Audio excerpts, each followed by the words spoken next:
To enable or disable the SIM lock or SIM pin code on Xiaomi 17, first we need to open settings. Over here in settings, scroll down in order to find fingerprints, face data, and screen lock.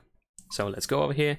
Then you want to choose the privacy option over here, and afterwards we're gonna scroll down in order to find more security settings.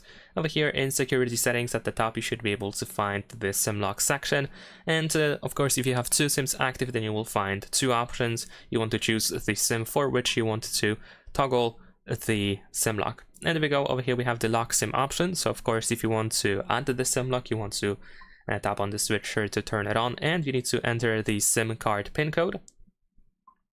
I actually left by accident. There we go.